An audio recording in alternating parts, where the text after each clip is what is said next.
வெகு காலத்திற்கு முன்னாடியே சின்ன தவளைகள்லாம் பல ஒன்று சேர்ந்து ஒரு பந்தயத்துக்கு ஏற்பாடு செஞ்சிருந்தது. மிகப்பெரிய கோபுரத்தோட உச்சியை யார் அடைகிறாங்களோ அவங்க தான் வெற்றியாளர்கள்னு சொல்லியிருந்தது. இந்த பந்தயத்தை பார்ப்பதற்காக போட்டியாளர்களை உற்சாகப்படுத்துவதற்காகவும் அந்த பெரிய கோபுரத்தை சுற்றி மிக பெரும் கூட்டம் ஒன்று கூடியிருந்துச்சு. போட்டியும் ஆரம்பிச்சிருச்சு. உண்மையிலே அந்த கூட்டத்தில் இருந்த ஒருவர் கூட அந்த சின்ன தவளைகள் அந்த கோபுரத்தோட உச்சியை அடையுன்ற நம்பிக்கை யாருக்குமே கிடையாது.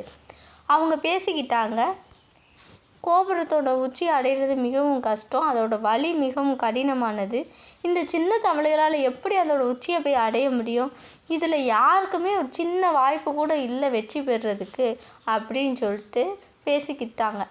இதெல்லாம் கேட்ட தவளைகள் போட்டியை ஆரம்பித்தாங்க. கோபுரத்தின் உச்சியில் ஏற ஆரம்பித்தாங்க. ஏறும்போது பல தவளைகள் சறுக்கி கீழே விழுக ஆரம்பிச்சது. ஆனால் முயற்சியை கைவிடாமல் ஏற ஆரம்பிச்சிச்சுங்க.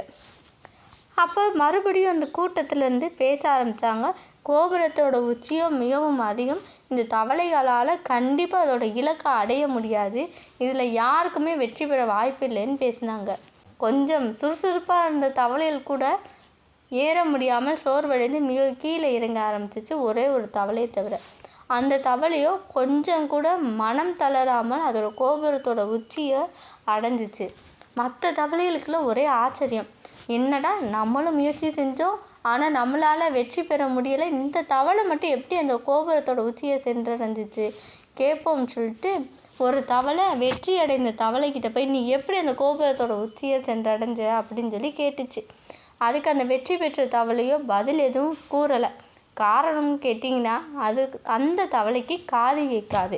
இப்போ தெரியுதா ஏன் அந்த தவளை வெற்றி பெற்றுச்சுன்னு? நாம் எவ்வளோதான் முன்னேறி போகும்போது நம்மளை சுற்றி இருக்கவங்க ஏதாவது ஒன்று சொல்லத்தான் செய்வாங்க. அதை நம்ம காதில் வாங்காமல் நம்ம இலக்கை நோக்கி முன்னேறிக்கிட்டே இருந்தோம்னா கண்டிப்பாக ஒரு நாள் நம்முடைய இலக்கை அடைஞ்சே தீருவோம். அதுதான் இந்த கதையிலேருந்து நம்ம எடுத்துக்க வேண்டியது. இந்த கதை உங்களுக்கு பிடிச்சிருக்கும்னு நினைக்கிறேன். இந்த கதை உங்களுக்கு பிடிச்சிருந்தா மறக்காமல் சப்ஸ்கிரைப் பண்ணுங்கள்.